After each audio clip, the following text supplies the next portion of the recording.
Want to implement AI into your business but don't know where to start? I'm an AI business advisor, and in this training, I'll be revealing my exact AI implementation process, which has helped Logan, a breathwork instructor, to save $20,758, Luke, a neurofeedback specialist and ayahuasca retreat owner, to save $27,132, and Kuba, a business coach, to save $17,929 in yearly time savings. By the end, you'll be using AI in at least one area of your business, generating over $5,000 in time savings, and have the roadmap to scale your business with AI. Welcome to the 5K in 5 Days AI Challenge. Okay, so here we are in the 5K in 5 Days AI Challenge. I'll take you through the roadmap first, and then we'll dive into each module 1, 2, 3, 4, 5 over the course of this training. So I'll be giving you the timestamps so you can easily navigate and come back to sections as you need. And this basically combines what an AI business advisor would do, a workflow architect, and a developer. So the goal of this program is to get you at least $5,000 in time savings within the next 5 days. And how we're going to be doing that is by implementing a new workflow with AI into your business. So here's what it looks like. We're going to day 1, day 2, 3, 4, 5. Basically what this will be is day 1 and 2 will effectively be an AI business audit where you'll also get $100,000 of AI project ROI forecasting. What does that mean? In simple terms, this is we're identifying the opportunities in your business for automation. A AI business advisor would typically charge $1,500 to $5,000 for a business audit like this. But today we're going to work through this step by step for free. I'll also show you exactly the sort of decision-making frameworks an AI business advisor would use to prioritize the highest ROI projects in your business. Because it's no good if you go and automate something that doesn't actually help your business. It doesn't grow and get you more customers. It doesn't help you service your existing customers. And I'll be giving you the exact tool I use for free. Then once we've identified what's worth automating and we've prioritized and chosen to do that, I'll then take you through the custom AI workflow design package, which again, if you were going to learn how to do this or go to a workflow architect to actually do this for you, would probably range somewhere between $2,500 and $6,000 for them to design the workflow for you. In this case, I'll show you exactly how to do this yourself.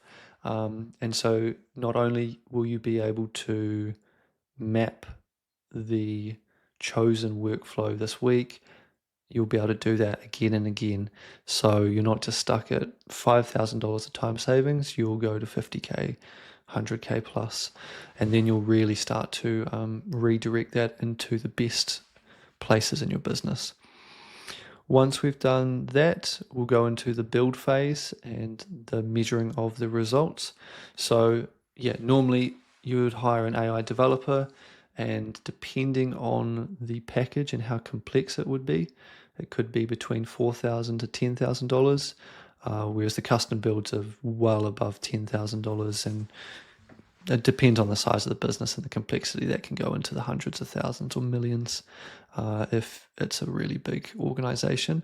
But I'll show you the principles of just how to build this simply, and from there you're going to measure it, you get your results, and from there I'll show you how to pretty much use those results to keep the momentum going. You're not just going to stop at $5,000. So yeah, basically what we've got here is a $20,000 course if you follow the steps, and it's all for free. So really don't make sure you get to the end of this. It will be worthwhile for your business. It'll be worth the time. I've tried to streamline this to make this as efficient as possible, and also to make it able for you to capture the AI updates and the developments that happen this year, next year, and beyond. So if you get to the end, you'll not only will you've saved $5,000 of time savings in your business, depending on how big your business is, you might actually have saved 50,000 to 100,000. But if you're a smaller solopreneur, you'll have a map of how you can effectively scale your business as you start to bring money in. And for bigger businesses, you'll be able to just cash in straight away. So that's the course. It's going to be pretty exciting to work through this. And yeah, I've already done it before. At the beginning, you've seen Luke, Kuba, and Logan as well. So if you need any support throughout this process, I've given you the exact map to follow, so you can do this yourself. But if you want additional support during this challenge or even beyond, again, it doesn't stop here. Regardless of whether you're a solopreneur just starting your business or you're a big business with multiple employees, there's going to be some further free resources. All of them will be linked below that you can take advantage of to ensure you don't get left behind with AI. So the main ones there will be the free AI Solopreneurs community. You'll be getting access to the tools I'm sharing today, such as the project priority system. You'll get further AI business training. There'll be workshops, as well as a supportive community of entrepreneurs who are going through this challenge and implementing AI in their business. So be sure to use that resource, ask questions, interact with them. Yeah, don't miss that opportunity, because it makes it a lot more fun when you're going through it with other people. But also, if you do get stuck, there's resources there. So don't let a roadblock stop you. And then if you just want faster results and personalized guidance, I do offer one-on-one support and custom AI solutions. If you're looking for that, you can book a free AI clarity call with my team. And even if we don't end up working together, you'll leave the call with actionable clarity on how to use AI to grow your business. So now you know where to get support in case you need it. Let's go get you over $5,000 in time savings and implement AI. So first, we want to start with the purpose of why you've decided to even go and watch this video, watch this training. It's good to take a step back. What are you trying to build with your life, with your business, so you can zoom out? So in this case, just a quick journal. Like, what's the dream? Like, what are you hoping to create in your business? What are you hoping to create? You're trying to expand your impact to help more people. You're trying to provide the life that your family, you want for your family. What exactly is it that you're trying to do here? This will just be the guiding light when, business is tough and it can have roadblocks. But that'll make it all worthwhile. And then from there, once you've got your life vision, you want to think, okay, what's the goal with AI? Like, why did you come to learn about AI in this training? Is this because you're completely overwhelmed? You've got too many clients that you can't service them. You can't even do any marketing. You're turning away clients.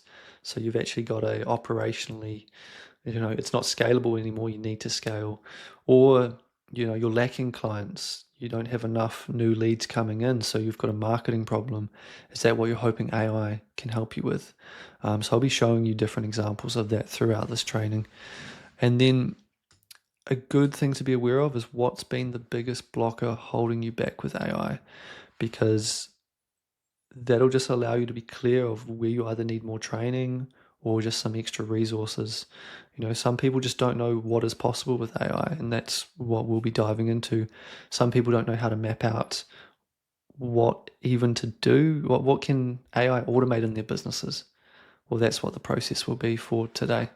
So yeah, this is going to be an exciting 5 days, and hope you're ready to open your mind to the power of AI.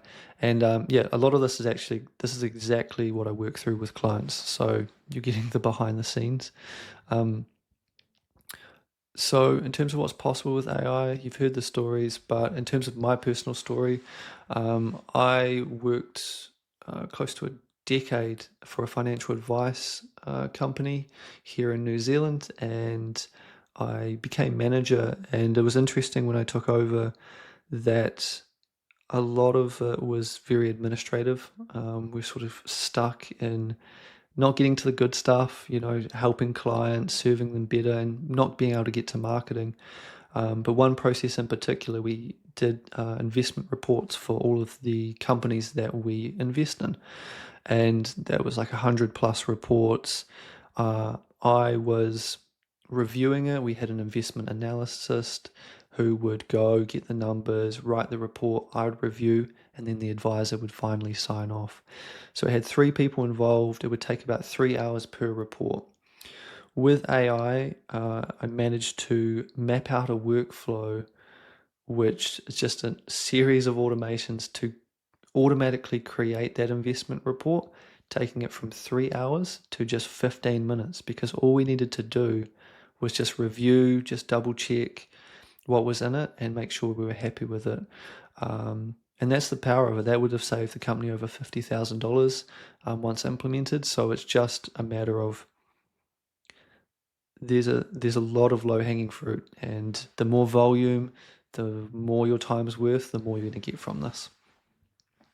So to get the best results from this training, you want to block out some focused, deep work time, no distractions, turn off your phone, don't take any phone calls, don't have your emails open. We're going to take a step back and look at your business high level. So it's not just about AI, it's actually about, okay, how are you going to grow your business?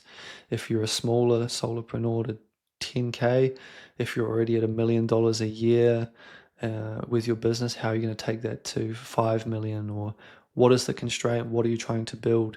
You may just want to turn your business to be more on autopilot. So yeah, you need some focus time just to get out of the busy work that you do day to day. You want to follow this to completion. It doesn't work unless it's implemented. So the stuff I'm sharing with you does work. You just need to get to the end of it, and you need to implement and use the AI solutions. You'll see right now there's hundreds of tools everywhere around you. There's new AI tools left, right. um, you want to start benefiting from AI this end of this week. And to do that, you just need to stay focused to get one process done.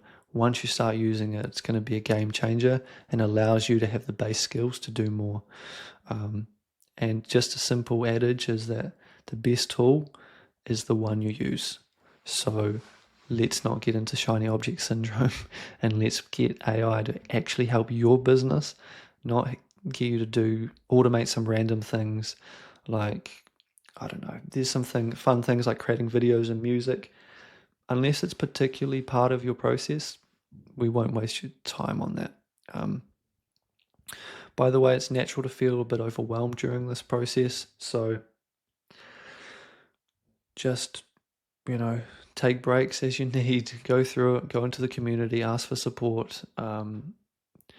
School.com/solopreneurs where you can get that support, but there'll be links below. So we're going to go through some more important concepts, and then you'll be getting into the real nitty gritty of writing the processes out and basically doing a business audit. But 2 key concepts that I want to sort of run through with you is to understand the value of simple solutions. Richard Branson says, complexity is your enemy. Any fool can make something complicated. It is hard to keep things simple. And Steve Jobs says something similar, which is, simple can be harder than complex. You have to work hard to get your thinking clean to make it simple, but it's worth it in the end, because once you get there, you can move mountains. So I want to just really emphasize that although we can create complex AI workflows which integrate automatic AI voice agents to then send these emails here and do this and prepare this report here, the best ones are the ones that are so simple that you can start benefiting from them instantly, and they're easy for you to pick up straight away and easy for you to use and improve over time. because your business will be adaptable. So starting off with AI, we want more adaptable solutions that you can just straight away use.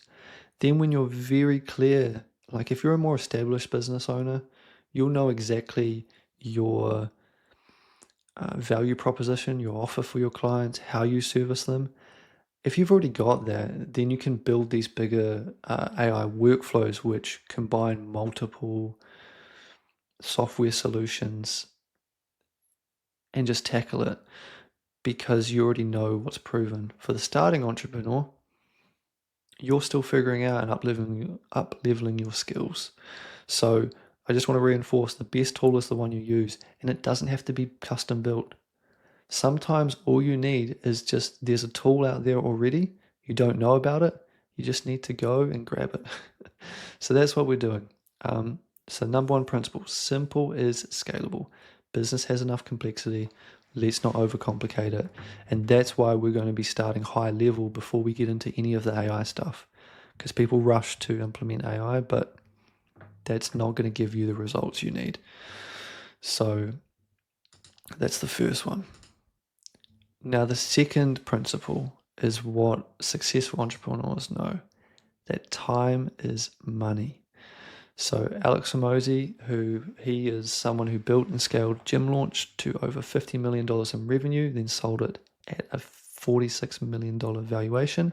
Today, he runs acquisition.com, which scales companies, and his portfolio currently generates over $250 million in annual revenue. This is what he had to say about this. Rich people buy time, poor people buy stuff, ambitious people buy skills, lazy people buy distractions. So you'll notice the difference between someone who's rich and someone who's poor is the poor people are looking around trying to penny pinch and trying to save a discount here, there, and everywhere. Whereas rich people know that their time is valuable. They're creating so much value with what they're providing in the marketplace that they just need to keep freeing up their time. And so this is what we're going to be doing this week. It's going to be finding a process that's going to save you $5,000 or more worth of time. Now, it'll make more sense for an established business owner because you are literally employing people and you are paying them for their time. And you can see if you've been in business meetings and been in a corporate job, there's so much waste. It's like, what are these people exactly doing here? Whereas if you're just a starting out entrepreneur, you need to get into the mindset of delegation, automation, and using leverage. So what we'll be doing with AI is we're going to be identifying how you can create an AI-driven time flywheel, which basically is this.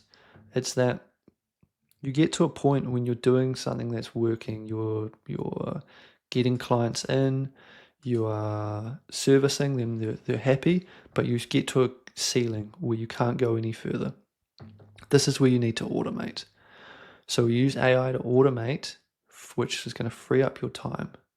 Then with that extra, say 5 hours a week, 10 hours, you've now got this time to invest into higher leverage activities.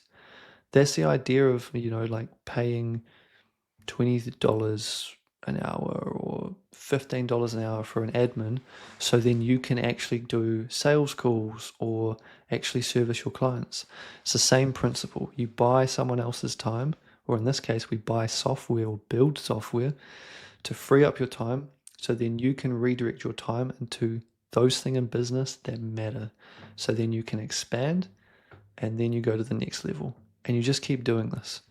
The business owners who have made the most money, the billionaires, they just use so much leverage because if you think of, like Jeff Bezos and Amazon, how many people, like hundreds of thousands of people does he have under him?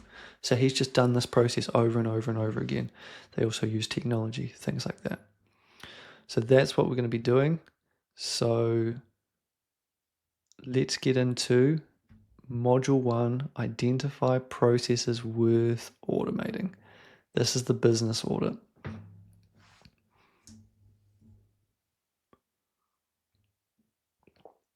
So I've created a simple project matrix, which is just a very simple way to think about the projects that we're going to implement. So the whole point of this is your time's valuable, where you spend your money is valuable. You don't want to just build any random AI solution. So you've got these 4 quadrants here based on high savings, low savings, which is the ROI of the project. You've got easy to implement and difficult to implement. So that is based on how long it takes to implement. So there's these low priority projects.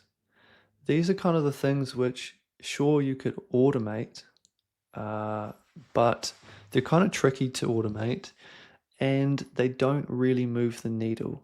So, an example, it's kind of like maybe I could do an automation to produce a custom report for a couple clients, but if only like 2% of my clients need that report, it may not be worth automating.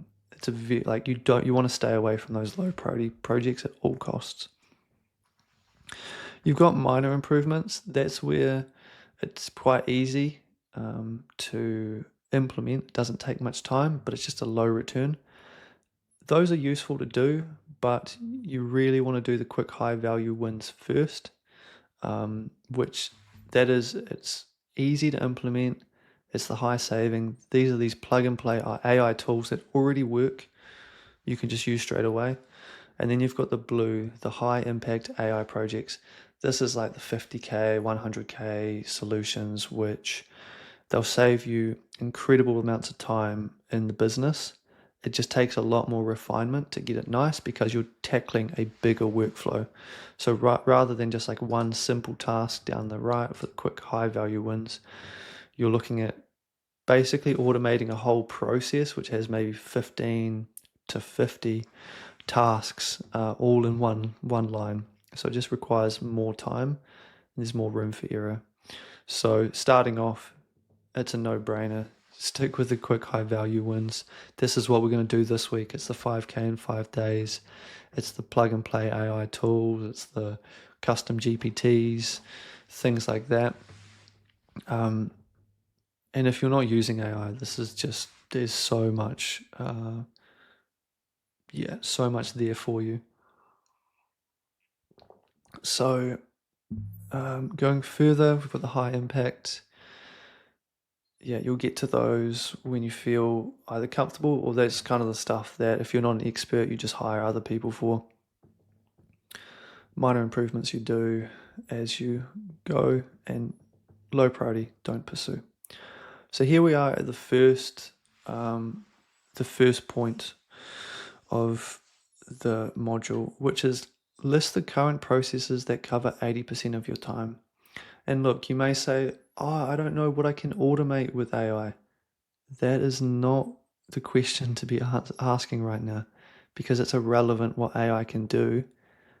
We want to know what you're doing in your business that's costing you money. We want to look high level first, and then later on we'll look at what are opportunities. And this will be very good because this time audit of your business, you might realize that you're doing a lot of things that don't actually impact the business at all. And so, for a quick tip, by the end of this, you might have some workflows that you might actually stop doing. And that's the easiest return on your time, to eliminate something that doesn't work. So when you're writing this list, you want to break it down into the smallest tasks as possible. Don't overlook those 5-minute ones, because over a year, if you do a 5-minute task every day, you're looking like that's like all close to 35, like half an hour a week. You're looking at about 25 hours, just like that, over a year. So they really add up. But the beautiful thing is they're super easy to automate. A 5-minute task, it's so clear and it's so easy. So where do you spend your time? where do you spend 80% of your time? You don't have to overcomplicate it. Just what do you do with your time? How do you spend it? And if you can't, like once you've done that, you just want to look like, okay, where are 3 potential areas in your business you think AI may benefit? Just quickly off the top of your head. Now we're just going to stimulate ideas from things you are currently doing to things you think may be useful. Now, it doesn't have to be 10, could be 5, could be 20, but just do the tasks that take you the most time, you do the most frequently, because that's where AI shines the best, and that's also where like the best businesses. I don't know if you have this, but like in Christchurch, some of the like best restaurants I see, they serve like one option, like one curry, and it's a line out the door because they do one thing really well. And so like operationally, it's very simple. Where I see other restaurants, they've got like 50 items and they're struggling for customers. So you just want to be clear, like the simpler your business model and the result that you're providing to your clients, the easier it is to market, the easier it is to deliver. But yeah, most time, most frequently, that is going to be the things that AI is going to help you with the most. So if you write those down, you can pause the video as we go through this. Now, if you want to add to the list, there's other ideas such as tasks you feel you may have the biggest impact. You just think, okay, this is going to change my business. Okay, put those down. Put down any tasks that you're most excited about automating, right? Don't, although this may not be as useful for exact one-to-one time savings, the tasks that you dread, because mentally that's taking up space in your head that is distracting you from doing the work that matters in your business. So tasks you currently spend the most time on, tasks you want to spend the most time on. So even just if I quickly list some off the top of my head, you've got your product. What are you doing with your clients? How are you servicing them? What are all the deliverables, the reports, the videos, the trainings? Because we're not just going to use AI. This is a really good framework to see, maybe it's not AI I need right now. Maybe I need to hire an employee, or maybe maybe I need to change how we're doing things operationally. So if you look at product, how are you servicing clients? How does that flow go? Do you have that flow? Is it custom for every client? Is it a similar workflow?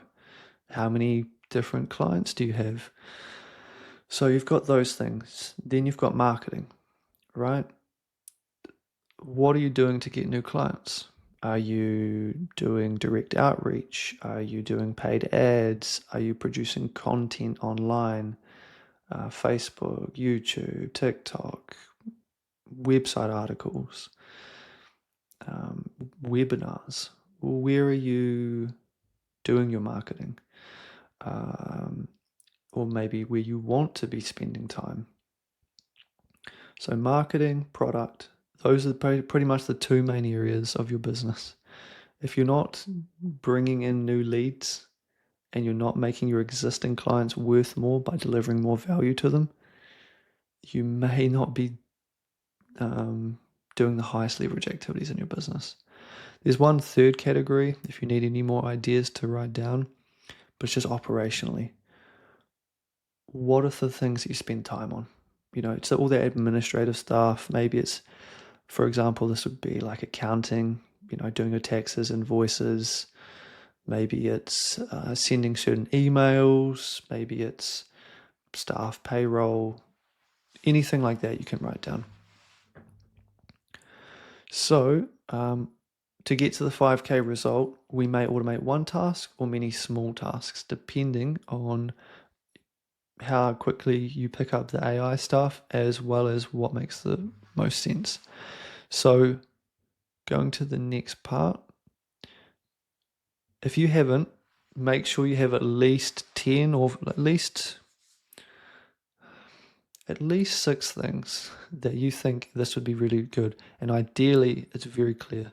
You'll find as we go through this, you might get further clarity. So we'll dive into that. So now we want to estimate the time involved in each process. So we've got this AI Solopreneurs Project Priority System. Get this for free in the community under the classroom section. So go in the link, join the community in the classroom. You'll be able to find it. And then you can use this tool so that you don't have to create it from scratch. So this is the tool we're talking about. So again, this is how I map out the results, how to choose what projects and how to actually measure the impact of what we're doing. So there's a lot of things here. This is basically what it looks like when it's complete, and on the other page as well, the total result. So for now, we just want to do one column at a time. So these are just different tasks, workflows in your business. And what we'll do is, we'll just take it one bit at a time. So you want to pretty much write down all the tasks that you've written down in the last process to be like, okay, I write email newsletters, I do school community posts, I script Instagram videos, I create YouTube thumbnails, whatever it is. It's going to be quite interesting when we start working through this. It's going to be quite eye-opening. So write down the tasks. Now that you've done that, I've got one section here which is the purpose of the task. Now, this is just to really get clear on where you're spending your time. So is it marketing? Is it product? Is it operations? The point of this is, if you're not spending, if you've got a problem with, if this is all blue, it means you're just doing all client work. And if it's all green, it means you're doing purely marketing. But if it's all purple and it's operations, then that's a concern, because the things that are valuable in business is basically having an offer which is so good that you deliver to clients and you get them results, which is all of the product. You need to be spending time on getting your clients results.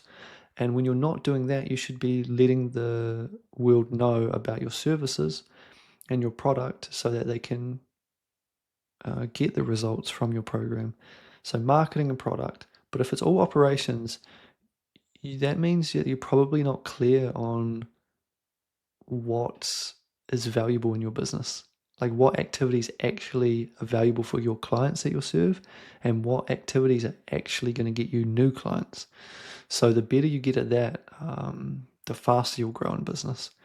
And that's where you can learn those skills. So once you've got the purpose of task outlined, it'll paint an interesting picture. One thing you want to do to make this work is, we'll do this one first, is you want to estimate the number of times you do this task each week. Now, it just has to be rough. It doesn't have to be if you do it every second week, you can just approximate that of how much that'll be. So if it's, one time every fortnight, it's, you do it half, half, 0.5 a week. So once you've just write down how many times roughly on average. Now, if you're struggling with this, it means that you're probably not that clear on exactly what you're doing. So do spend some time thinking about that. This will get you to think about business in an entirely new way. I know me working through this myself, it's starting to, just clarify. Yes, okay, I shouldn't be wasting my time on this. So start with that. Once you've done it for each task, it's how many times you do it each week, times, now in this case, it's just how long the amount of hours that you spend each week on that task to do it once. So here it's 6 times a week, say 6 school community posts, and it takes 30 minutes per task, which is per school community post. That means the stuff in grey is automatically calculated. That means that's 3 hours per week, and over a year that's 156 hours. So you can estimate it as to what you think is rough. And it doesn't have to be super detailed, just get it close enough, because this is more about identifying where you spend your time and in terms of prioritizing these projects. Once you've done that, you want to get clear on your hourly rate. Now, this is a really interesting thing to think about, is how much is your time worth?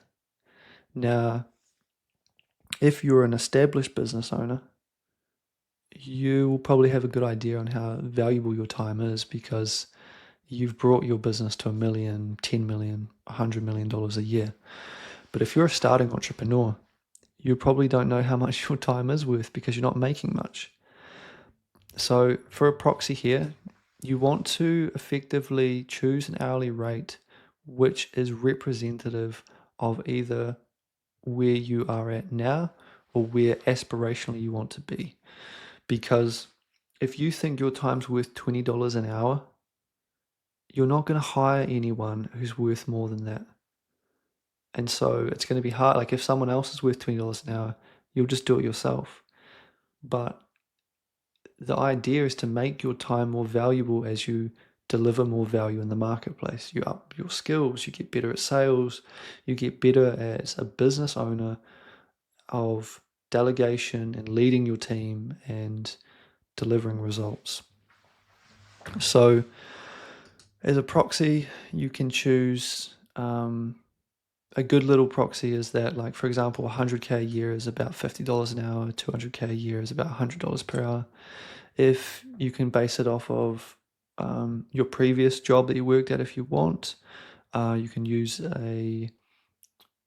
currently how much your businesses use it, like earning, base it off of that. You could, and it'd be interesting, if you think about your charge out rate to clients, that'll get you thinking about, man, you should really automate or delegate a lot more. Because if all you had to do is if you're doing $500 an hour consultations, then you should be really just doing $500 an hour consultations. If you're worth that, maybe more, it depends.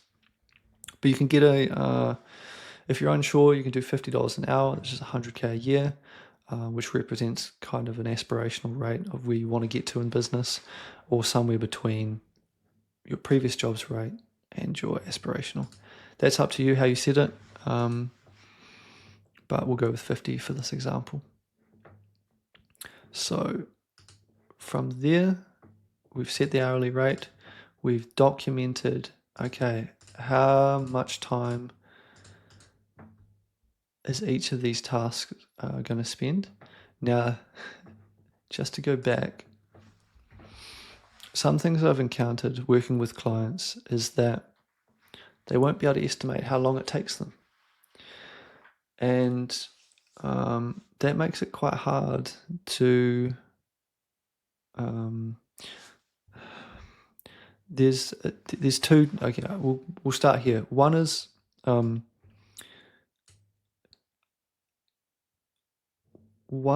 the idea of that they're like, I don't do this every week, it's a one-off. So that's really interesting, because if it's a one-off task, I don't think you should automate it. Or it's like, oh, I've just got to do 100 of these. Like if you had to batch it, you may automate it if you had to get through enough. Like I've got to process 1,000 emails. Right, that's probably worth automating, or like finding a way to do it fast.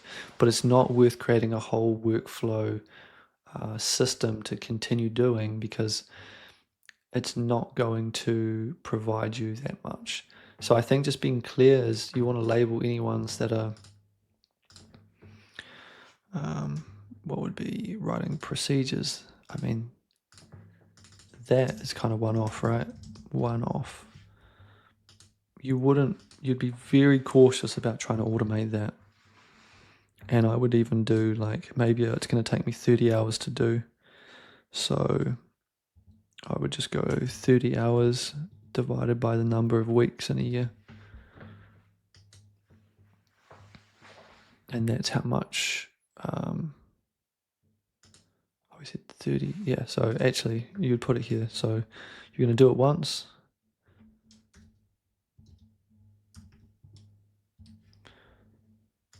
And then you can see, look, 30 hours is how long it's going to take for that one.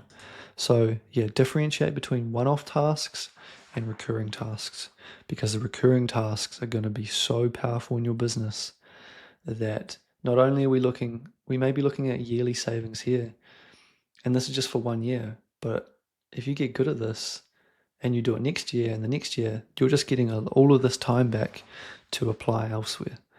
So there's that. One other key thing is you want to be as specific as possible with these different workflows, mostly for when you get to the automation part. Because, for example, if you're, say, creating a YouTube video, there's a lot of individual steps that go into it. So first of all, you need to come up with an idea of what the video is going to be about. You then need to create a video script. You then need to film it. You need to edit it. Then you need to, say, write a description. There's even steps within the editing, like the scripting process of, okay, I need a good headline, a good thumbnail. I need the first 30 seconds to be captivating. And then who knows, you may want to turn your YouTube video and repurpose it so it's put on school, it's on your emails, you may turn it into a LinkedIn post. You can already see, just me talking about it, is that we've now got 10 tasks within the overall umbrella. So the more detailed you can of those tasks, the easier it is going to be to identify which part of the process takes the most time. And then that's going to make it easier to just get those automations quick. Once you're clear on your process, that's where you can bundle them all together into an entire process where it goes, all right, I'm going to create a YouTube video. I've got the idea. I put it into my system, boom, boom, boom, boom, and there it is. The script's done. If you wanted to use AI, I guess you could use AI videos. You get the video created with AI, the captions, and it's all formatted, and you get it instantly uploaded, right? But all you need to be clear on is what are you using it for, how you're doing that. Right, so those are just some things there that'll be helpful for you getting to the next point. So now we want to actually prioritize by ease and ROI, which is return on investment. This is what you look at when, like, CFOs look at investing in acquiring a company or different projects in the business. And that's when they're chucking around a lot more money than $5,000. So this is where you've got roughly, how long it's taking. You've actually got the estimated cost savings for the year would already be done at this point. What you don't have is the ease, the total hours to implement. So this is where you've got the list, but you don't know is it possible to implement? Who knows? You know that, okay, this one's $26,000 worth of savings. It's worth figuring that one out. So in this case, you can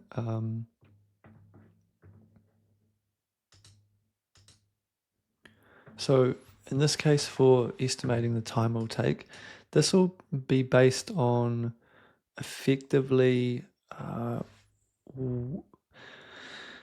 your skill level and your understanding. So one thing I do want to add to this part is that some of them you may decide is not worth automating. So in this case, it's like you're not going to be doing a automation, but you may delegate. And that's just good to know. It's like, wow, this is worth a lot of my time. It may be time to hire someone to help me with this. And the more specific, the better, because it's so much easier to train someone or get the right person in. If you know, all right, I specifically need a video editor, right? That's what I need them to do. What do I need them to do? I need them to chop it down. I need them to find the best clips in my video, and I need them to edit in a professional way. So other tips for the implementation side of it in terms of estimation. Again, it's based on your skill and knowledge. You can add an extra buffer to things you can't already see solutions to, because that will require further upskilling, right?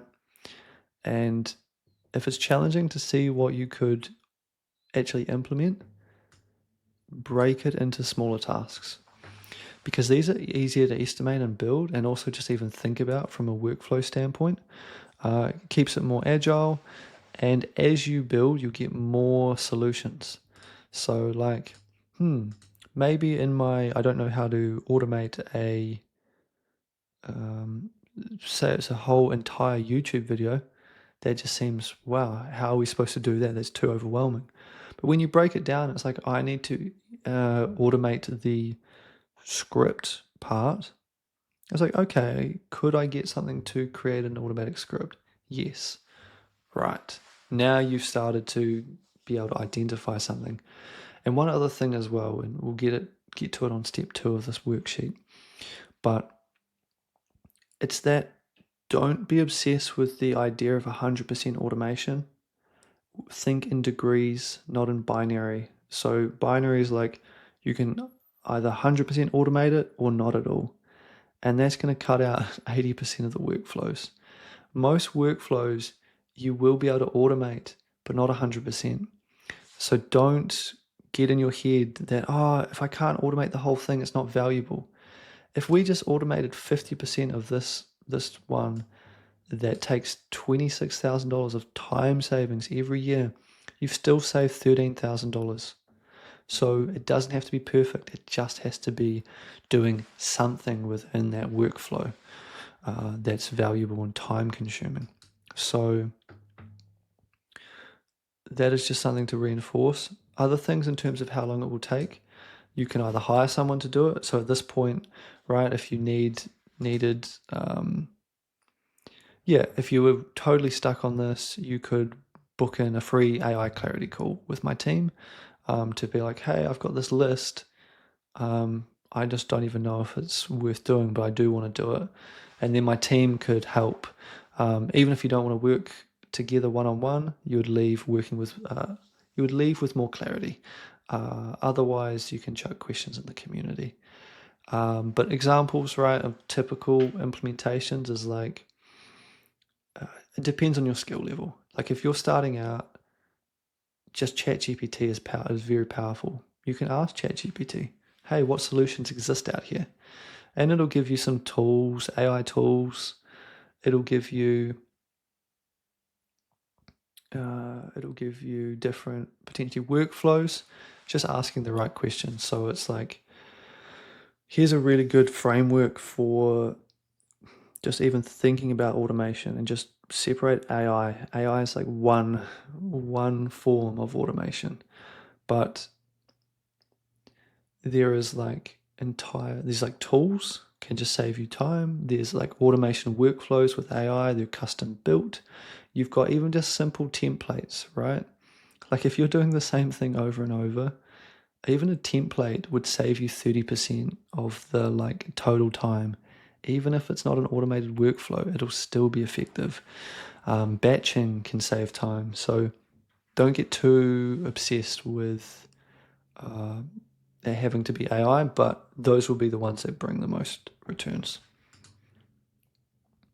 So other things with implementation, I'm actually going to, I'll put down below my a link to get the top 10 AI automation use cases. So you can think of, okay, just get some inspiration of what's possible and how you can think about automations, and then that'll make it easier. Okay, cool. So yeah, you've got access to the top 10 automations for entrepreneurs that I've put together for you that can inspire any of the workflows and potential solutions. There may be some upskilling and training, so there'll be training in the community as well for eventually I'll put some training for custom GPT design. So once you've got, basically you've written out the workflows that matter to you, that take you the most time.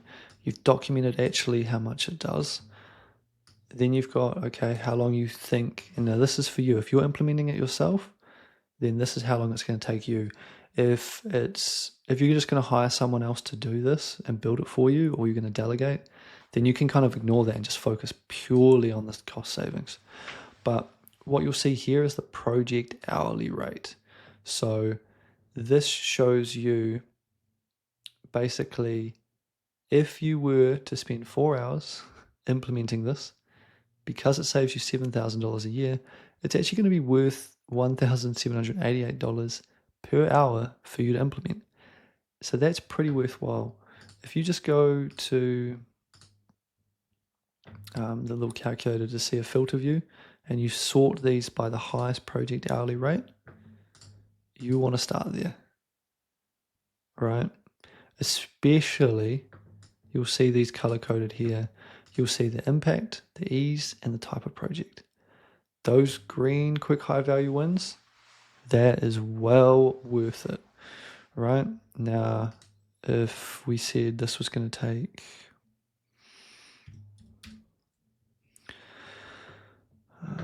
so if I refresh it,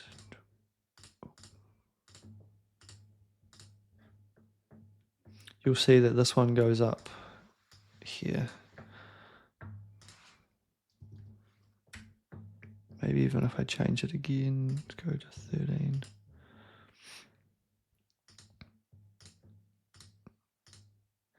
Cool. So this impact rating is basically based on the hours saved per week. So anything above 2.5 hours per week is going to be high savings. Anything less than that is going to be low. Doesn't mean it's not valuable. It's just, you just add a distinction to separate out the projects. The ease is how long is it going to take you to implement. Anything less than 10 hours is pretty easy. And anything above 10 hours, we've put as difficult. You can change the scorecard, but it's just a very simple way starting off because most people don't know how to implement the projects. So here we will have seen, all right, this one's going to take 2 hours, but give us this much. This one's it's well worth implementing. So it's just such an easy solution. But in this case, for your second one, you've done the first one, booking appointments. Would you do summarizing client meetings, or would you be writing the email newsletter?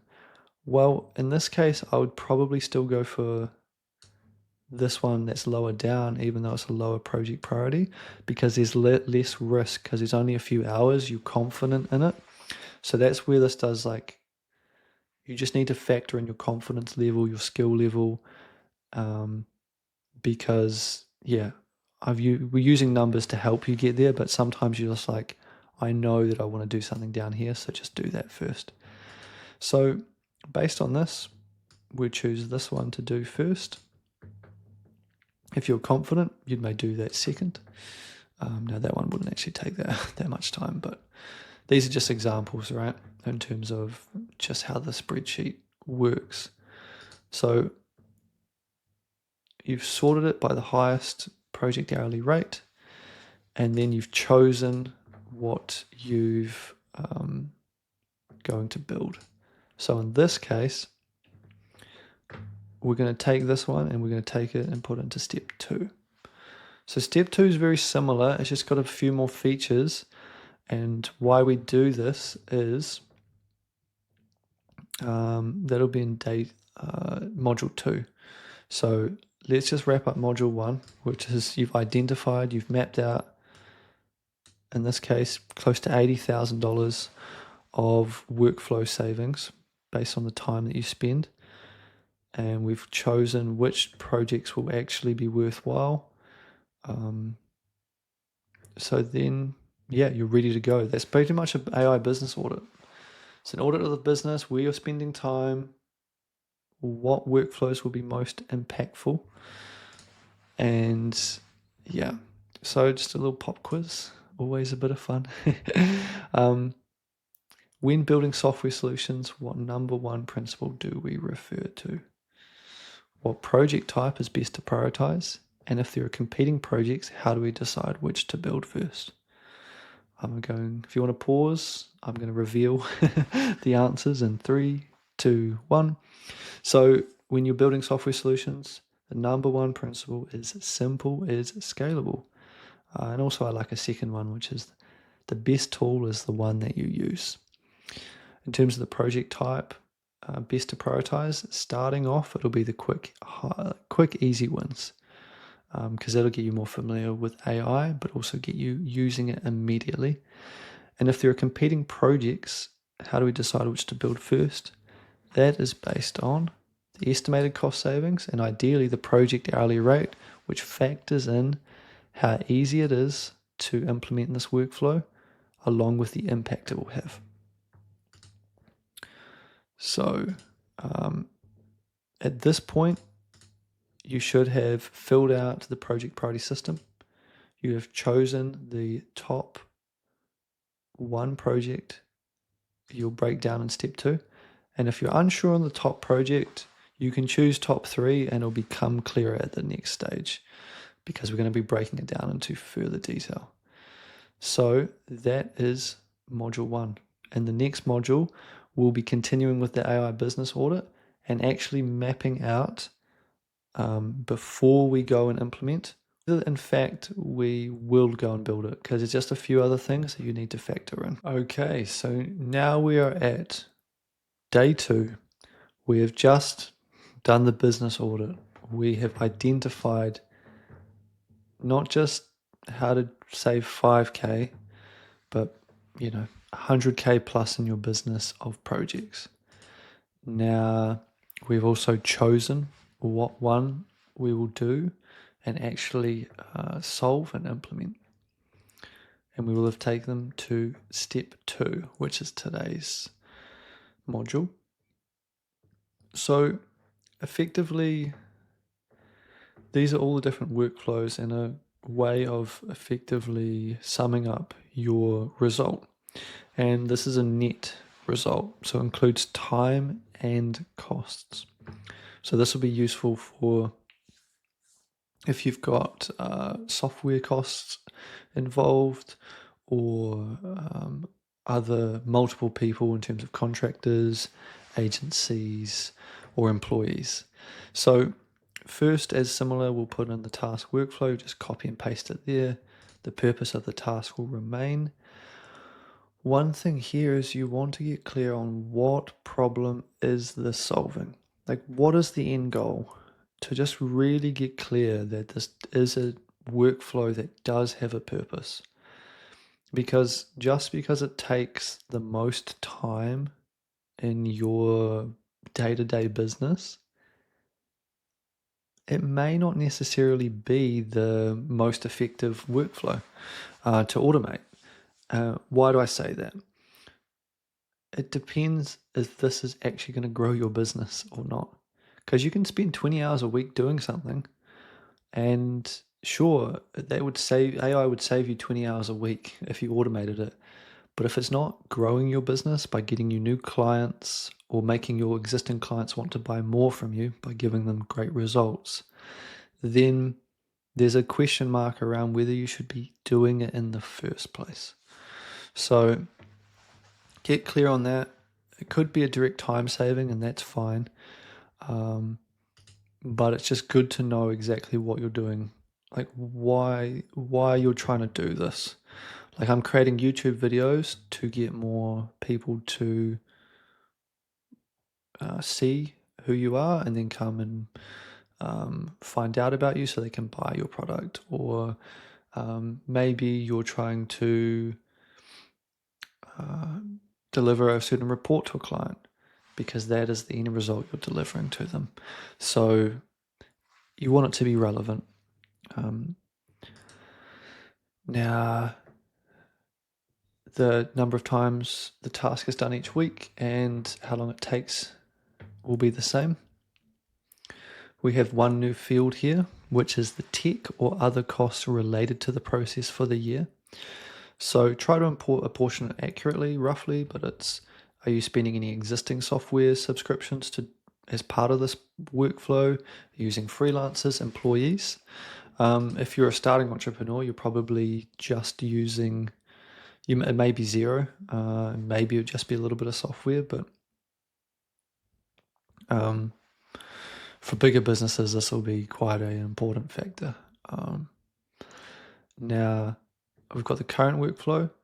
This is where, once you're clear on the current workflow, you've got the total cost of it, so it's not just timed costs, but it may include others, is that you're now at the point of estimating the expected savings of the new workflow.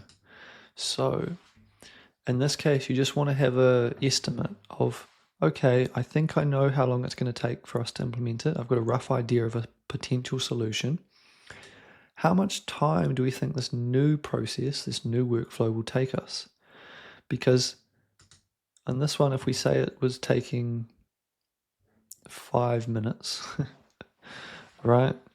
Well, if we get it down to zero, or in this case, it'll be more likely a bigger task of, all right, is this taking me 1 hour? I think I can get it down to 15 minutes, right? And then you can just start to see, okay, this is interesting about the new hours per week, because it still has a cost. Unless you're going to automate it 100%, the workflow still has a cost. And I want to be clear on that. Because again, you may trade this out down the line where you realize it's not as valuable as other decisions, because that's what business is at the end of the day. It is using scarce resources and applied to infinite possibilities. So you need to be able to prioritize. And then also you may say, oh, I know potentially how much this was going to cost. Maybe it's simply just hiring someone else. It's like, okay, that will be interesting. That'd be just a pure how much you're willing to spend. Otherwise, you've got the new costs as a result of the new workflow. So it's no good automating a workflow to try and save you time if it's going to cost you twice as much in software costs. Because in that case, you'd probably be best hiring an employee. But for this, existing costs that remain from the old workflow stay the same. New costs, so if you need to buy an AI tool, and then there's the cost that you can dispose of. So if you're getting rid of a software, or you don't need to pay the freelancer contractor for their services because you've now got the tool, but the tool costs you $200 a year.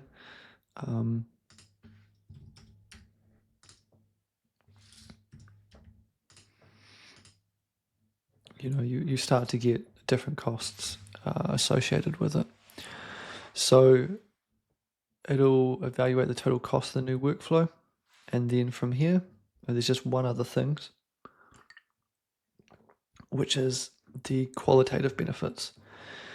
It's not just about automating time and saving time and saving money. It's the quality as well.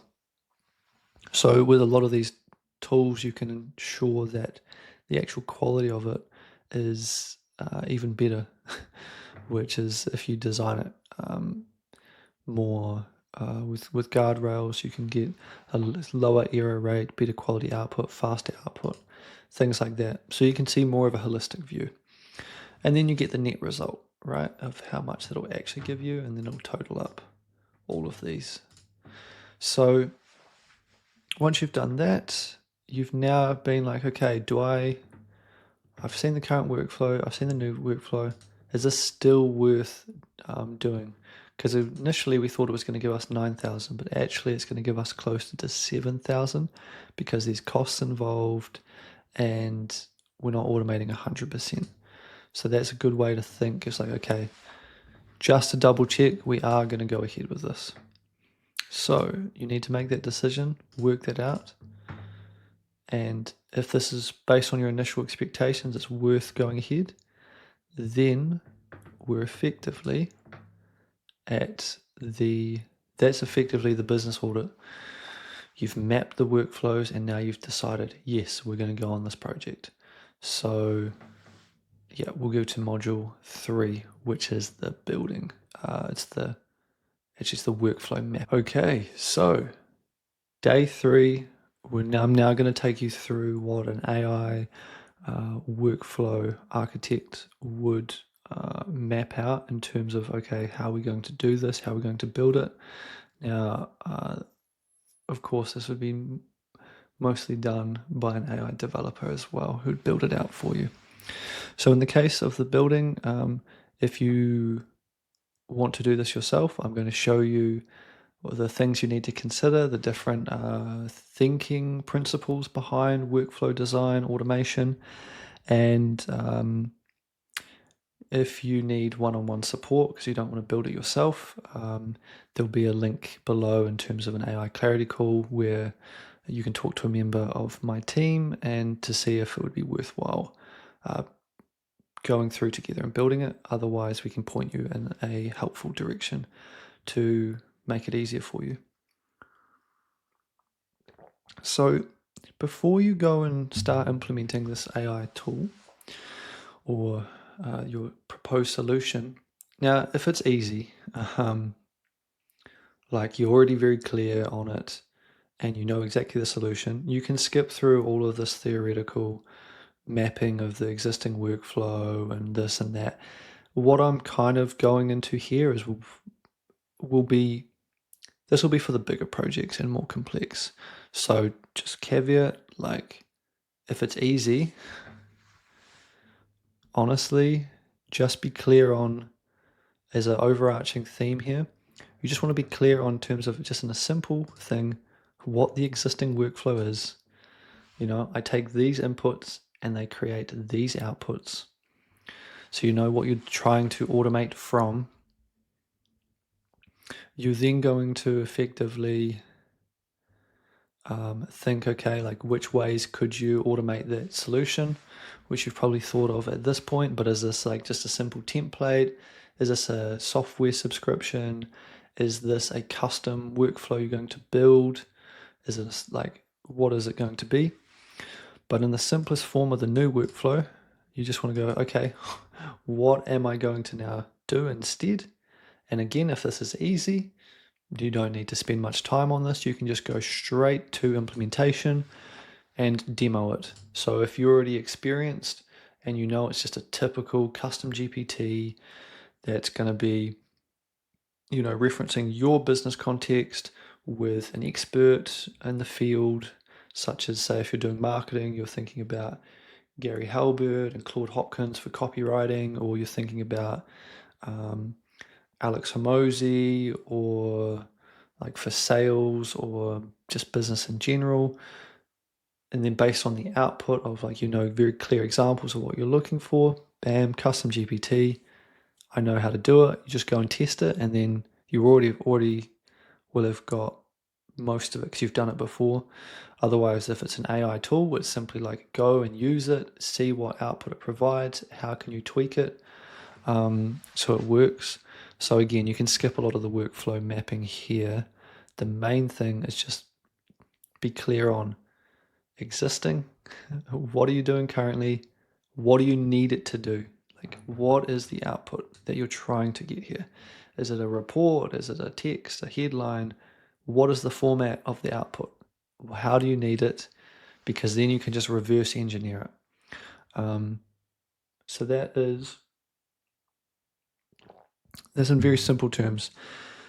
And honestly, if you've mapped it out very clearly, like the tasks, this is where it becomes quite easy for you to implement. So ideally that is like that for you, But if you're a bigger business or you're looking at tackling a bigger workflow, I will just touch upon some of the things you want to consider. So you can workflow design this a bit more, because if you're trying to do like a 30K, 200K, like AI automation that's got multiple steps, you just want to be clear on what you're designing, because there's going to be a lot more room for error, a lot more pieces that are reliant on each other. So that's why we do.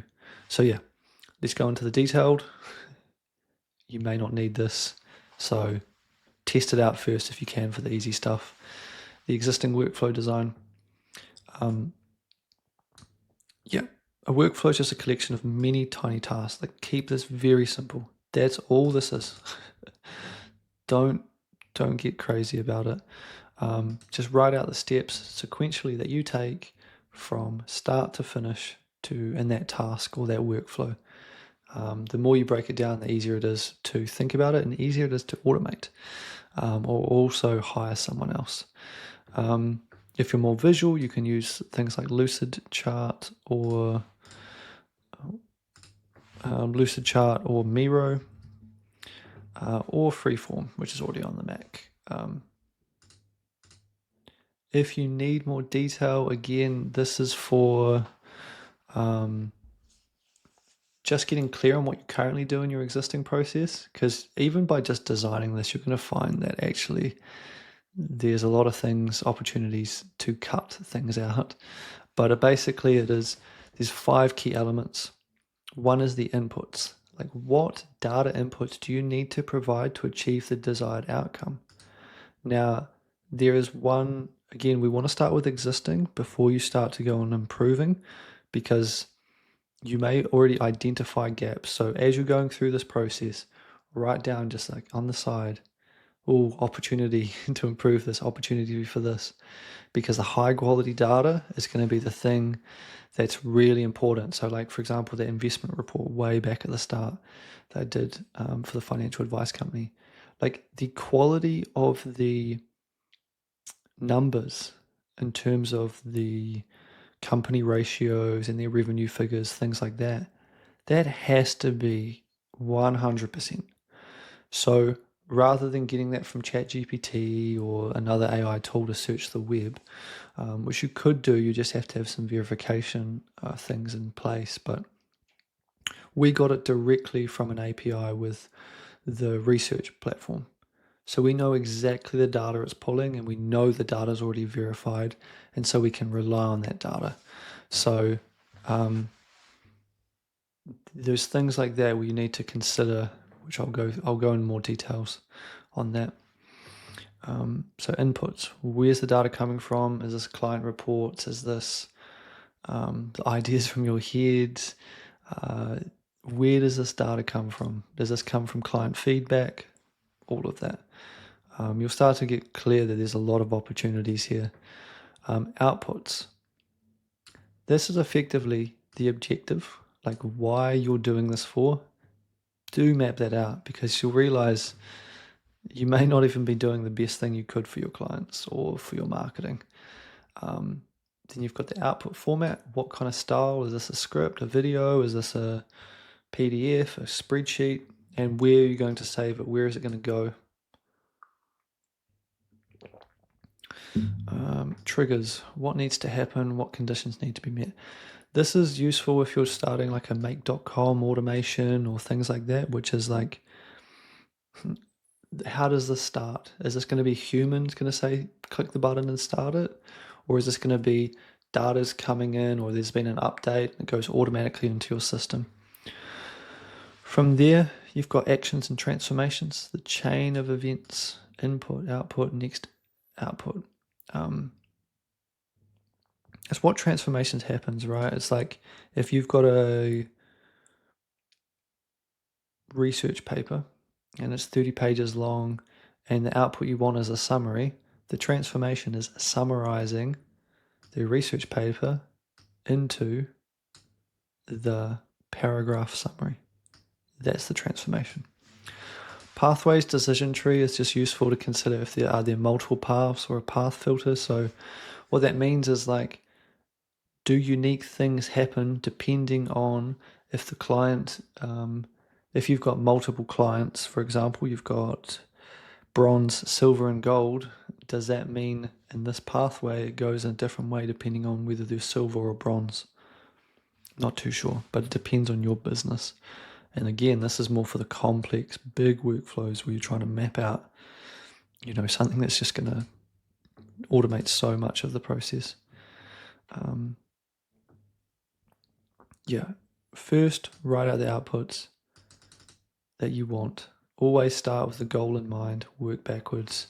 Then the inputs needed to produce the outputs, the transformations. Then you can go for where to get the input from, what starts each transformation. And the conditional pass is optional. If this output, do this. If not, output, do something else. So some more questions to consider when you're, again, this is probably for bigger businesses and bigger workflows, but I'll share it with you anyway. So inputs, understanding the data and documents involved. So what data is required? Like, is it documents? Are these multiple knowledge sources? Are you trying to, be able to create a knowledge base for your business that's referencing client files as well as SOPs and KPI trackers, all of that stuff? Where does the data come from? Is this on like multiple places? Is this in Google Drive as well as Box? Is in a client relationship management system like Salesforce, emails? Where's the data come from? What format is it in?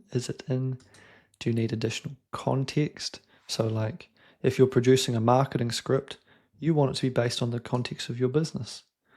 You don't want it, you want it to be targeting your target audience. You want to be speaking in their language. So that's important. Outputs. What's the main outcome? What's the deliverable? What are you trying to produce? Who receives or uses this output? Is this a client end or is this just an internal document? And where does it need to go? Like, who does it go to? Does it get posted on YouTube? Does it get posted in a client portal? Does it get emailed to a client? Does it get emailed to, you want automatic reporting emailed to you? Basically, all of this stuff is with the tools that we've got available today is you can get what you want as a business owner and a CEO of data reporting, making decisions if it's set up well. And that's where a lot of these software systems should already do that. So some of them is just using what you already have. Triggers, what triggers or starts the process? Are there any specific conditions? You don't want, you may collect the data earlier, but you don't want it sent until a certain thing is like, until the client hits a certain milestone. Action, transformation, like what are the key steps or actions in this workflow? So sometimes if there's a lot of data involved, there may be data cleaning, calculations, document creation. How is it, transformed? Is this very manual? Is it all in your head? Or is this like, oh, I need to summarize this and then decide what to do and then I go put it into the system and then it'll come back? This is a really good one. It's like, what role do you want AI to play? So think of AI as like an employee. Like, who would you want in this seat doing this task? Like, you want like the best marketing copywriter to be writing your emails for marketing. You may want the best video, like YouTube, the best YouTube, educational YouTuber to script your educational videos via YouTube. You may want the best data analyst to be doing identifying opportunities in your business like lead scoring or, hey, is this a profitable area of my business? Do we need to consider whether we close this product line down or not?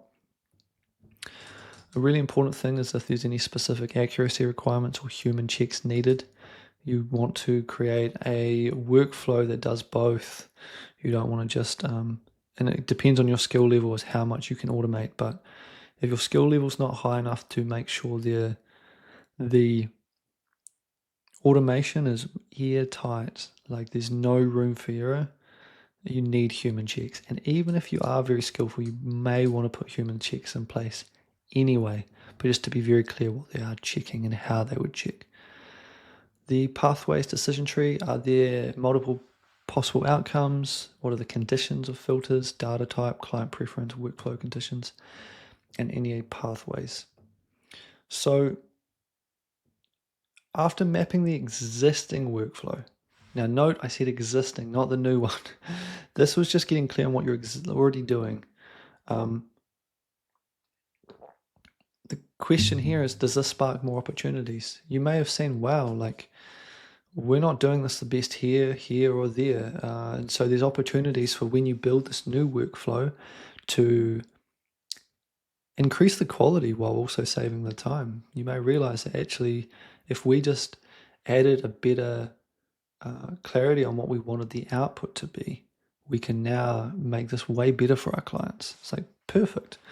So consider, are there any low-hanging automations that you can tag onto the projects to increase either time savings? You may be like, okay, what you've designed here, there's actually, from A to C, you were going to do that, but you can easily map A to F, for example. And so you get some more, you decide to expand the scope of the project. So once you've done that, you want to brainstorm different tools and solutions, which is what ways tools could be used to automate this process. Now, yes, you'll have access to the automation, the top 10 automation use cases for entrepreneurs and potential solutions in terms of how you could use it. So, for example, are you going to use a custom GPT as a simple one? Are you going to use a make.com automation workflow, which is similar to Zapier, just piecing together a bunch of software? Will you use a combination of just a really well mapped out workflow procedure for your staff to use while into like using ChatGPT, or will you be using an AI tool? Many different options, but choose which is the best for you. Once you've chosen what tool you're going to use, you now need to map out the new workflow. Again, if it's simple, you just go, what are the new steps? It's going to be pretty much the same as the existing workflow, but ideally AI is going to shorten pretty much the steps that you need. So, and again, key is segmentation into smaller tasks to automate them properly. Then you can connect them up in the workflow process. I quite like doing a quick MVP demo, which is minimum viable product. That's what they use in the software world to effectively test their apps and software for customer feedback. Is just build it based on the core features that you really need before you add in the fancy bells and whistles.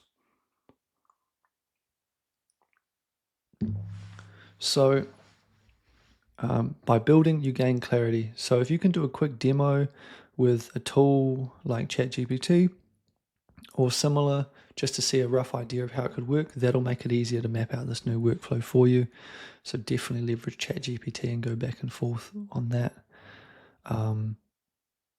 Or just go straight into testing it, as I mentioned earlier. Because just even like a little bit of testing will make it very clear as to like, okay, this is what we want. So map the new workflow. So similar again, as it's the same elements, the inputs, the outputs, the triggers, the actions, the pathways, and just seeing, okay, like, can we shorten this based on what we use with AI?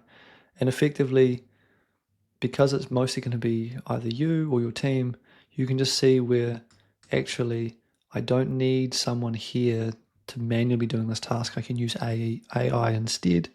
And that means you can free up that employee's time to do much better stuff for your clients and for your business.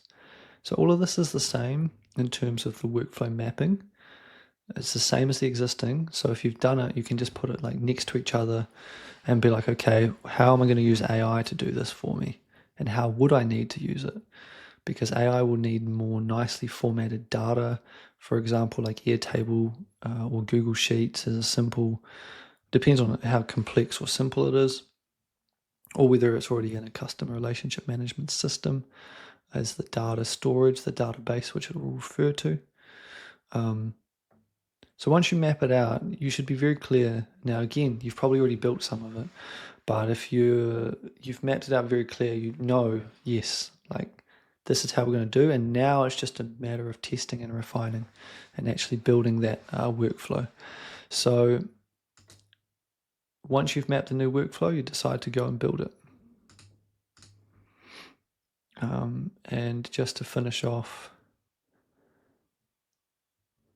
for the workflow design, in the project priority system, what is the final thing we estimate before deciding to go ahead to implement the new AI workflow? What are the 5 main elements of a workflow to map out? So I'm going to be revealing the answers, which you already know. And so in the first one, the final thing we estimate before we decide to go and implement the new workflow is the net yearly savings. So we look at the time costs, we look at the staff costs, we look at the tech costs, and we work out the net yearly results of the expected workflow. The current workflow costs less the total costs of the new workflows. So then you've got the 5 elements of a workflow: inputs, outputs, you've got the transformations, right? You've got the triggers, and you've got the pathway.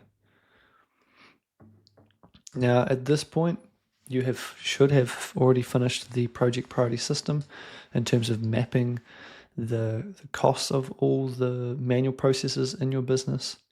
You should have chose the project which you're looking to implement. You should have a very clear idea in your mind of the existing workflow and the new workflow. And then in this case, again, some of this is what I use with clients, but you just need to know, okay, what app tools are required to be able to build this workflow, and what data and templates, for example. Like if you're going to be trying to create a report in a certain output or format, you want to be clear on that desired output first and the template for that. So that is the end of module 3 of workflow design. We're now going to go to build and implement. Okay, so now we are at the build and implement stage. Now, if you want one-on-one support with this and you want me to actually build the AI solution for you, you can book a AI clarity call with my team. We can see if we can help you. Otherwise, if we decide not to work together, we'll point you in the right direction of, okay, this is how you could build it yourself. So do take advantage of that. Even if you just want some help of getting some ideas, hop on the call with my team and they will be able to help you. So yeah, so now we're at the build stage, which again, you may have already tested it out at the new workflow, but again, you want to build MVP to test the concept. This is all about outlining and piecing together the key automation workflow so that it works, and you can go from start to finish, but it's not fully optimized for that high quality output. So you haven't put in all of the refinements, because really we want you to use it first, and then you can refine it as you learn and use the tool. Because it's kind of like you're making you've sort of, with this AI, like these different tools, even like a custom GPT, you've kind of built the recipe and you're like, oh, I think this is going to be good. But until you cook food with it and actually taste the food, you have no idea what you need to optimize in that recipe for. As soon as you taste it, you're like, oh, it's missing something. It needs some more flavor. It needs more salt, or wow, that's like way too strong over here. So that's when you go back to the recipe and you adjust it. It's the same with these AI tools, is you use it and you're like, oh, I don't like how that keeps coming up with a certain thing. And so you add that specific parameter or guideline into the tool. So it's like, hey, this is how I want my headline to specifically be, or this section, it should be like this. So it's what you want to do for the kind of testing process. Again, keep it focused on the core purpose of the workflow. You can do the bells and whistles after the core is working. You just want to be able to do it very simple. You don't want it to look pretty. You can make it look pretty afterwards if you're building an app, for example, from this. And actually, this is just if you're going to do this like over and over, you can record the time it takes you to actually build this. So that'll be helpful for future projects to more accurately assess the time to implement. Otherwise, you want to, as you're building it, you want to connect the workflow from trigger to data input to transformation to output, and make sure it all works. So again, you'll want to start with input, transformation to output. Then when you've got that flow working, you're like, yes, this works, then you can add the triggers at the end. And those can be manual initially, but then you want to test it. So honestly, I don't want to overcomplicate this, because again, if you just test it out, the best AI solution is the one that provides you the output you want. How you get there is, it's useful, but again, we just want to focus on the end result. And if it works, even if it's just like quite easy, then great. And if it requires more, then that's fine too.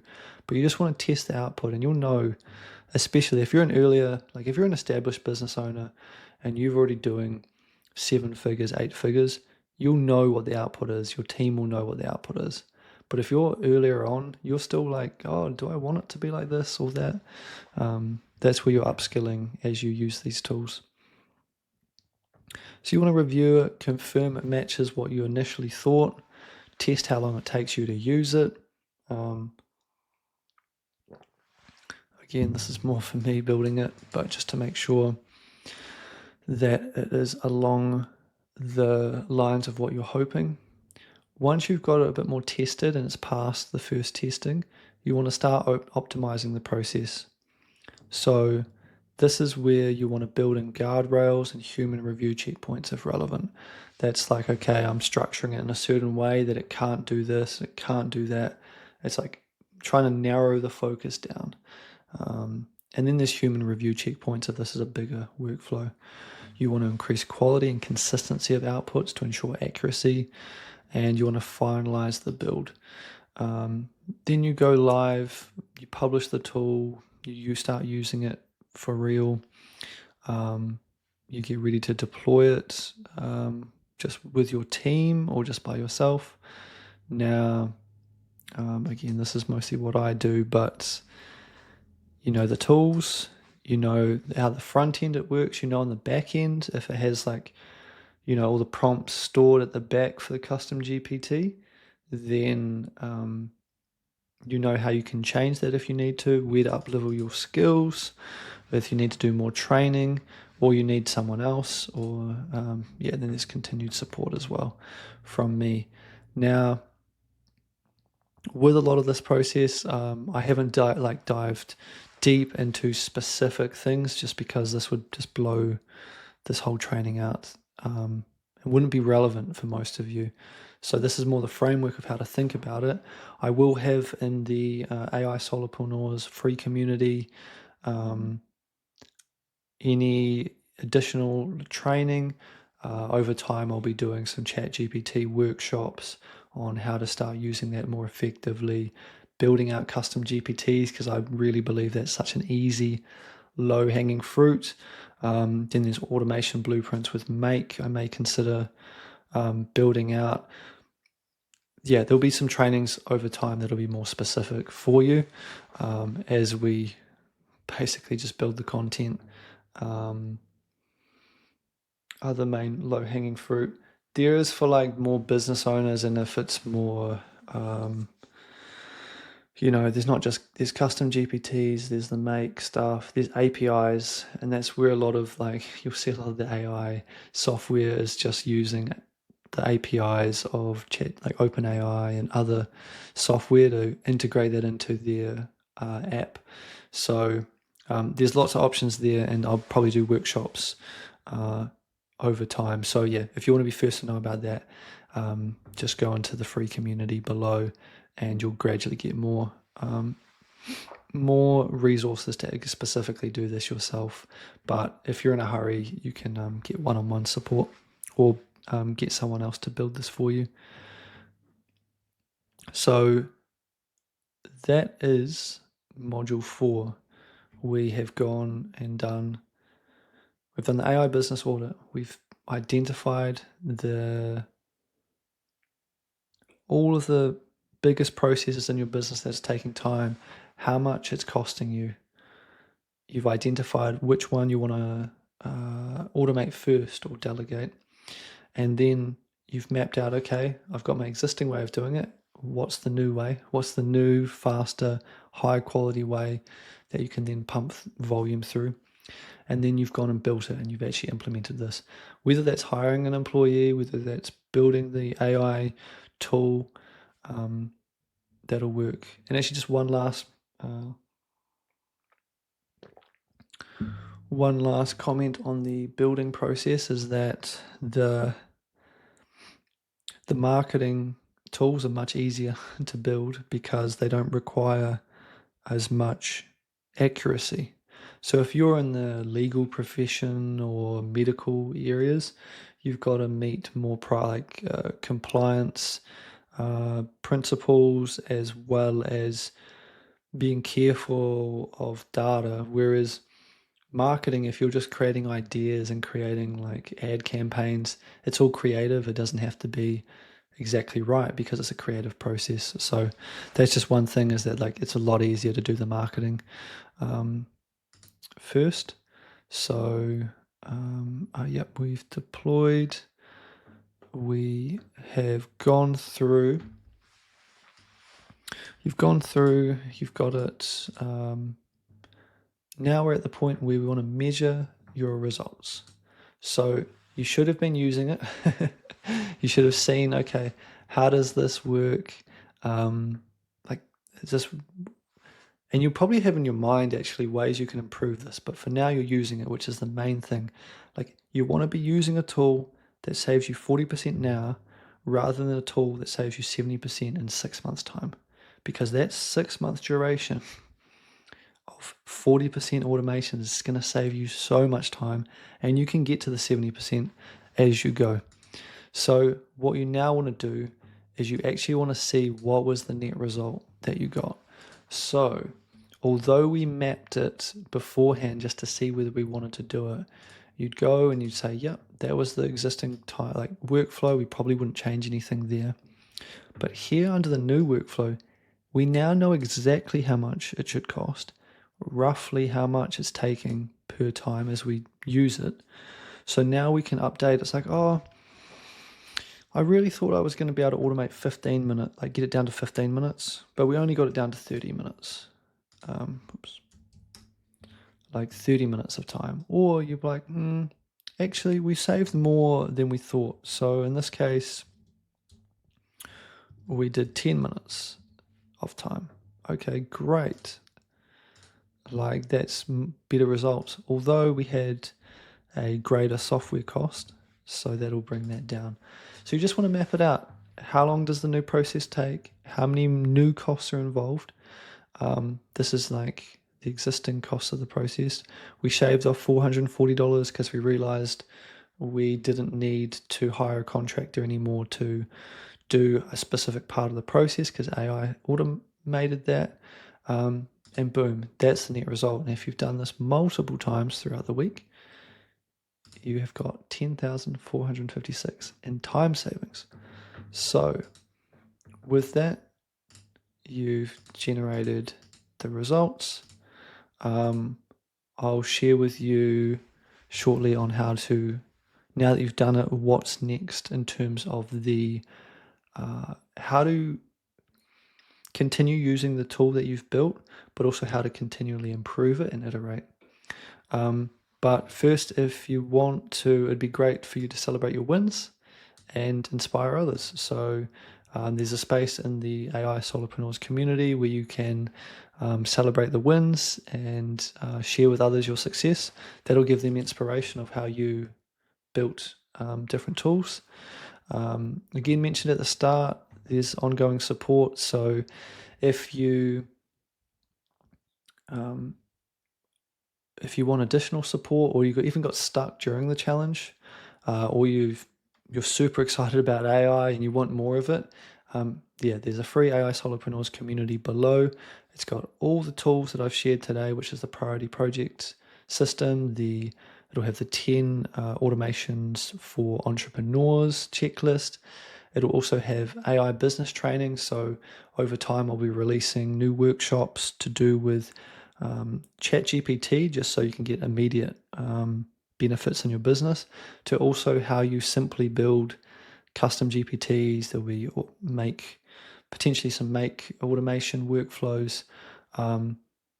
But my priority for the community is to give you the easiest, quickest wins with AI, because you're not here to be an AI expert. You're here to be good at the thing that you created your business for.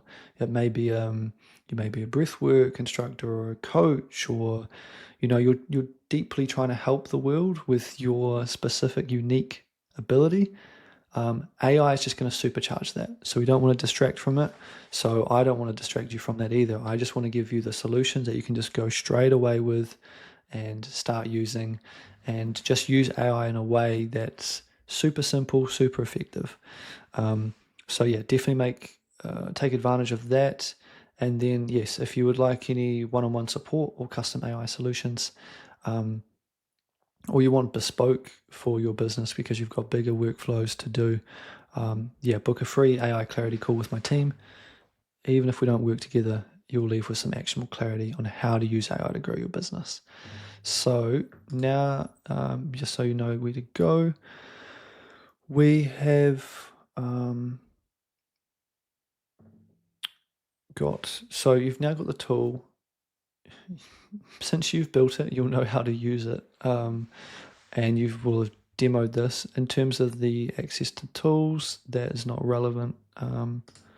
But I like to make sure from a security, if you get someone to build the AI tools for you, just make sure from a security standpoint that they've removed the API keys and any of the tools that you're using. Make sure you choose someone you trust. But in terms of the tool going forward, you want to make sure you continue to use it, and when you encounter sort of struggles with the tool, it's like the output's not quite right, you want to note that down and be like, okay, now how do I change the structure of the tool or the prompts in the tool so that it does what I want it to do? Because that's just how you're getting clearer on what you want. And the clearer you are on what you want, the clearer you can change the stuff at the back end on the AI tools, or use different tools to get exactly the output you're trying to produce. So this is not a one and done, like you've built it and it's the best thing in the world and it's never going to change. As you grow, as your needs and your business grows, the tool will adapt. And so that's how you'll adapt it and grow it over time. And yeah, I'll put some resources over time on that. Make sure it's on your business context. You're using what's available as you learn. And yes, yeah, I think we've covered. Let me just check that we've got everything that we said we were going to do. 5K in 5 days AI challenge.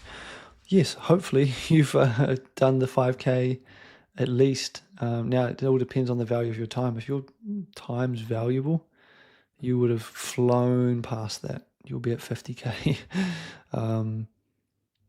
And yeah, if you got stuck along the way, again, if AI is new to you, even just thinking about this is a certain way of thinking about the process.